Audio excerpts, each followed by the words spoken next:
Buenas noches, vamos a realizar la fase número 5, la diferencia y similitudes entre el contrato público y privado. Este trabajo está presentado al profesor Didier Martínez y está elaborado por Edinson, Daniel, Jenny, Florin y quien les habla, Liliana. El objetivo es poder entender las diferencias entre el contrato privado y el contrato público. El contrato privado es de los recursos provienen directamente del inversionista, vienen del capitalista, o sea, del recurso privado, del socio, mientras que los recursos de la contratación pública vienen recursos a nivel departamental, a nivel nacional y nivel municipal. Esos recursos son públicos. Por otro lado, vamos a revisar las partes del contrato público y privado. Entonces, las etapas, está la etapa precontractual, la etapa contractual y la etapa postcontractual. En el público, la etapa precontractual está enmarcado en un estudio de mercado, en el certificado de disponibilidad presupuestal que haya para realizar esa contratación, en el estudio previo, la matriz de riesgo que se pueda generar en esa elaboración, en ese contrato, en esa ejecución. En los casos de licitación pública, selección abreviada, concurso de mérito, estaríamos hablando de un proyecto de pliegos. En los casos de mínima cuantía estaríamos hablando de una invitación.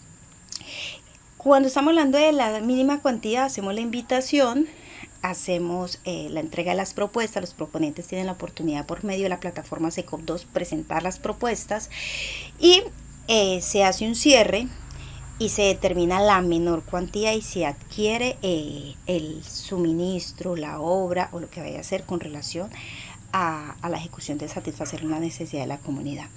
Pero si estamos hablando de licitación pública, selección abreviada, entonces ya había el pliego de condiciones.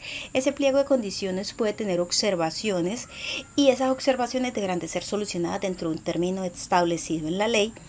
Después de que tenemos eso, ya vamos a el pliego definitivo que va acompañado de la resolución de apertura. Esa resolución de apertura le da la posibilidad a los oferentes a presentarse también por la plataforma. Todo lo que estamos hablando se está haciendo actualmente por la plataforma SECOP2, que es una plataforma transaccional. Cuando ya tenemos todo el proceso de contratación, de llevarlo hasta la presentación de las propuestas, la entidad tiene un equipo evaluador y ese equipo evaluador es el encargado de hacer todo el proceso de evaluar, valga la redundancia, la parte técnica, administrativa, financiera, jurídica, dependiendo de las necesidades establecidas desde ese pliego de condiciones. Luego de ese proceso, si hay que subsanar, se subsana y al final sale una resolución que se llama resolución de adjudicación. Ahí se determina el objeto, el valor, las actividades resumidas y permite saber cuál es la persona, la entidad que se gana el proceso. Ya ahí vamos a pasar a la etapa contractual, que es la elaboración del contrato, el registro presupuestal, las garantías, la aprobación de esas garantías. Ya vamos a empezar la ejecución del contrato, que entonces le damos acta a inicio, y ahí es donde el contratista presenta el informe de actividades y el supervisor presenta el informe o el interventor, porque también se puede presentar supervisor e interventor, presenta su informe y vienen los anexos a esos informes. Después de toda esa ejecución y ese seguimiento hecho desde la entidad y el contratista y el supervisor, terminamos y ya en esa etapa de terminación pasamos a la etapa postcontractual. Esa etapa postcontractual es la etapa mediante cual nosotros levantamos un cierre, levantamos el acta de liquidación. Recordemos que el acta de liquidación se puede ver en 3 etapas. En la etapa liquidación por mutuo acuerdo, que es la bilateral, liquidación de manera unilateral cuando no hay acuerdos, liquidación judicial. Recordemos que la liquidación bilateral se puede dar entre los 2 primeros meses o 4 meses más, o sea, en realidad tenemos 6 meses para liquidar de manera unilateral o bilateral. De ahí para allá se puede realizar de la misma manera o por proceso judicial, pero lo perfecto es realizarlo entre los 6 primeros meses. Ya ahí tenemos las partes del contrato, la etapa precontractual, contractual y postcontractual. Vamos a entrar a las partes del contrato privado, que pues ya sabemos que son las generalidades, el consentimiento, el objeto, la causa, el contratante, el contratista, el cuerpo, la parte expositoria, como el cuerpo en temas normativos también, como la necesidad que se tiene desde la entidad o desde la empresa privada para dar cumplimiento a eso. Y ya los cierres y los anexos es un poquito, mucho más sencillo. Poquito no, mentira, es mucho más sencillo que las entidades del Estado. También tenemos claro que hay muchos principios de contratación. Está el principio de la buena fe, de la legalidad, la moralidad, la causa concreta, la obligatoriedad, el relativismo, la efectividad, la solidaridad. En lo público está envuelta en la cantidad de principios que le permite a la entidad dar cumplimiento y el buen uso de los recursos establecidos por el Estado. Muy buenas tardes, hoy les vengo a hablar sobre la clasificación de los contratos públicos y la clasificación de los contratos privados, las responsabilidades que conlleva o incumbe en el incumplimiento de dichos contratos.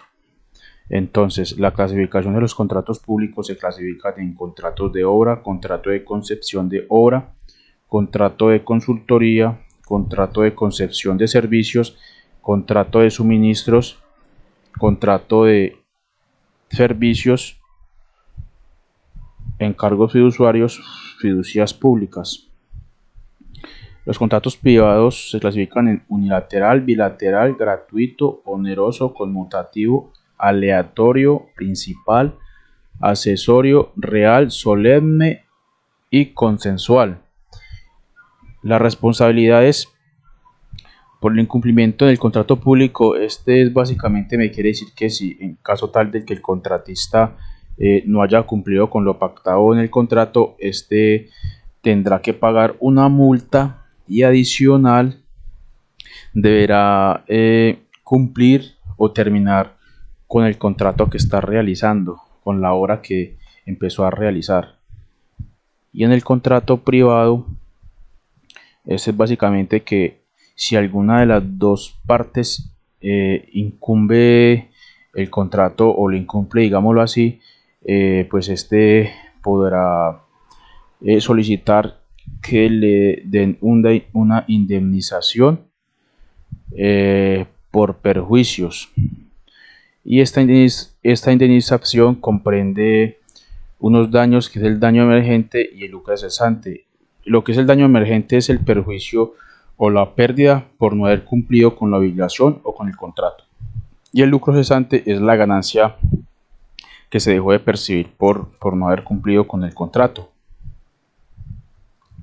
La aplicación del principio de igualdad e interés general y particular. Básicamente el principio de igualdad, esto se basa en que cualquier persona tiene la oportunidad de ofertar en un contrato o licitar, y con mucho respeto, y debe recibir el mismo trato. Acá no hay ninguna discriminación, que si es más alto, más bajo, si es blanco, moreno, no hay ninguna discriminación alguna. Cualquier persona tiene la capacidad de ofertar para dicho contrato. Esto es lo que es básicamente la aplicación de igualdad. Y el principio de igualdad de interés general, es que busca que sea un trato semejante y en idénticas condiciones a quienes se encuentren en una misma situación táctica. Esto era básicamente lo que le quería hablar sobre los principios y el incumplimiento de los contratos, o las responsabilidades que conllevan por el incumplimiento de dichos contratos. Muchas gracias por su atención.